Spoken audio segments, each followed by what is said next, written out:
పలాస నియోజకవర్గం పర్యావరణ పరిరక్షణతో పాటు ప్రజలకు ఆహ్లాదకరమైన, ఆరోగ్యకరమైన వినోద వాతావరణాన్ని కల్పించాలి అనే లక్ష్యంతో రాష్ట్ర ప్రభుత్వం ప్రతిష్టాత్మకంగా చేపట్టిన నగర వనాల అభివృద్ధి కార్యక్రమంలో భాగంగా పలాస నియోజకవర్గంలోని మయూరి వనం వర్చువల్ ప్రారంభోత్సవ కార్యక్రమంలో పలాస శాసనసభ్యులు గౌతు శిరీష మరియు జిల్లా కలెక్టర్ స్వప్నిల్ దినకర్ పుణ్కర్, పలాస ఆర్డీఓ స్వప్న పాల్గొన్నారు.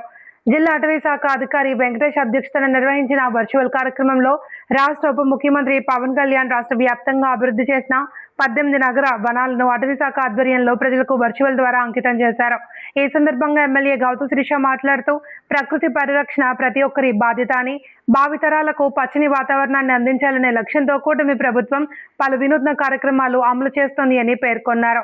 ఈ కార్యక్రమంలో ముఖ్య అతిథిగా హాజరైన జిల్లా collector Swapnil Dinakar, AP TPC chairman Vajja Baburao, గ్రంథాలయ chairman Peerikatla Vittal, AMC chairman Malla Srinivas, BCCL ప్రధాన కార్యదర్శి లోడగల కామేష్, మండల అధ్యక్ష కార్యదర్శులు తదితరులు పాల్గొన్నారు.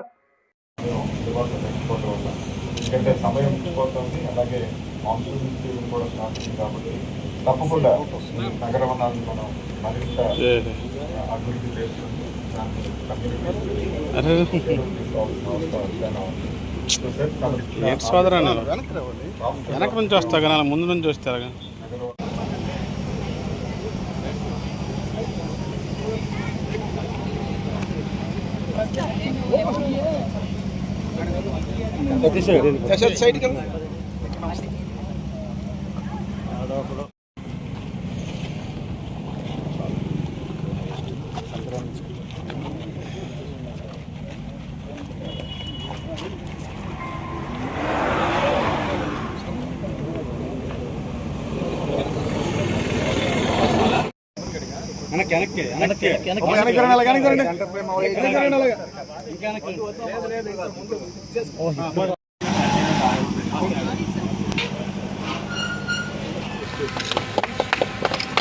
ఫోటో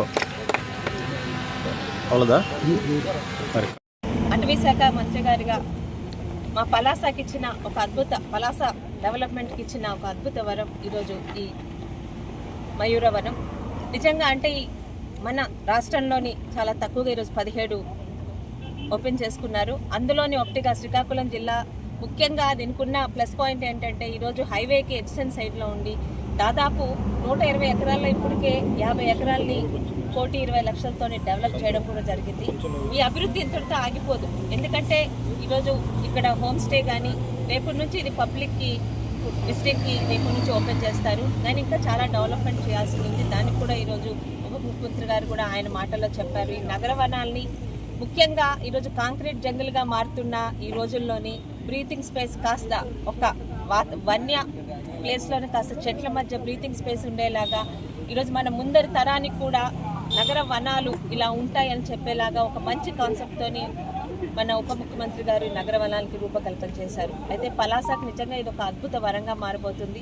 ఇటు విశాఖపట్నం దాటితే మళ్ళీ భువనేశ్వర్ దాకా ఇటువంటి నగర వనాలు ఎక్కడా లేవు, ఇటువంటి కాన్సెప్ట్ లేదు.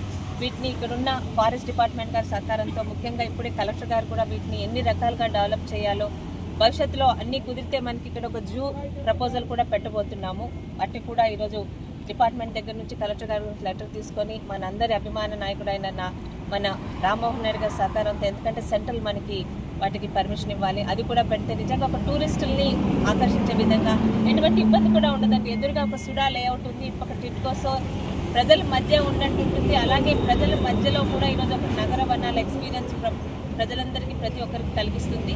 హైవే పక్కన ఉండడం మాత్రం నిజంగా ఒక అద్భుతంగా లోపల కూడా చూసాము. ఇంకా చాలా అంటే డెవలప్మెంట్ చేస్తే విపరీతంగా ఈరోజు మనకి టూరిస్టులు కూడా ఇక్కడికి వచ్చే అవకాశం ఉంది. ఇది ఒక విధంగా పలాసకు కూడా ఒక అట్రాక్షన్గా మారిపోతుంది. మరి ఇటువంటి అవకాశం జిల్లాలో మన పలాసకి ఇచ్చినందుకు మన పలాస నియోజకవర్గం తరఫున అందరి తరఫున కూడా ఈరోజు ఉప ముఖ్యమంత్రి గారైన పవన్ కళ్యాణ్ గారికి హృదయపూర్వకంగా ధన్యవాదాలు తెలుపుకుంటూ, మరి ఇక్కడ ఈ పనిని పూర్తి చేసిన ఫారెస్ట్ డిపార్ట్మెంట్ వారికి ప్రత్యేక పేరు కూడా పెట్టారు.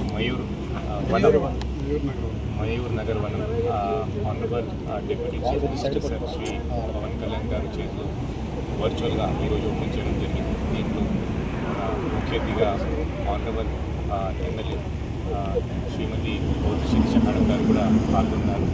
ఫారెస్ట్ డిపార్ట్మెంట్ ముఖ్య దీంట్లో పనిచేస్తూ మన దగ్గర మెండు ఫారెస్ట్ దాదాపు ఒక 650 ఎకర్స్ ఉంది. దీంట్లో ఒక 50 హెక్టేర్స్ అంటే ఒక 123 ఎకర్స్ మన ఈ ఫేజ్లో మనం డెవలప్ చేసాము. నగరవనం కాన్సెప్ట్ మన గతం నుంచినే ఉంది, బట్ కానీ ఇప్పుడు మనం ఇంకా ఒక అడుగు ముందుగా తీసుకొని వేరేగా డెవలప్ చేసాం. దీంట్లో ఇంకా అదర్ ఫెసిలిటీస్ అంటే ఈకో టూరిజం పరంగా సైక్లింగ్ కానీ, ఇది కాకుండా మన ఒక రోడ్ పక్కన ఒక చిన్న క్యాఫెటేరియా కానీ, ఇది కాకుండా ఎక్స్పీరియన్స్ సెంటర్ కూడా లోపల ఒకటి పెట్టడం జరిగింది. ఈ నగరవనం ఈ రోజు నుంచి అందరికీ ఓపెన్ చేయడం జరుగుతుంది. దీనికి టైమింగ్స్ ఉన్నాయి, అంటే ఫారెస్ట్ డిపార్ట్మెంట్ ఉంది కాబట్టి దీనికి టైమింగ్స్ ఉన్నాయి. Morning 6 to evening 6. లోపల చాలా యానిమల్స్ కూడా ఉన్నాయి, వైల్డ్ బోర్ నుంచి డియర్స్ నుంచి అన్ని యానిమల్స్ లోపల ఉన్నాయి. సో దీనికి ఒక స్పెసిఫిక్ గైడ్ కూడా పెట్టమని డిఎఫ్ గారికి ఇన్స్ట్రక్షన్స్ ఇవ్వడం జరిగింది. ఇది కాకుండా కమ్యూనిటీ బేస్డ్ టూరిజం ప్రాజెక్ట్ కింద దీనికి ఒక పికప్ చేయాలి. అంటే ఇక్కడ ఉన్న ట్రైబల్స్, ఇక్కడ ఉన్న కమ్యూనిటీ పర్సన్స్ చేతిలో ఇది ఉంటుంది. దీని నుంచి వచ్చే లాభం కానీ, దీని నుంచి వచ్చే ఆదాయం వాళ్ళకి పెంచుతూ వాళ్ళ ద్వారా ఈ డెవలప్ చేయాల్సిన పరిస్థితి ఉంటుంది.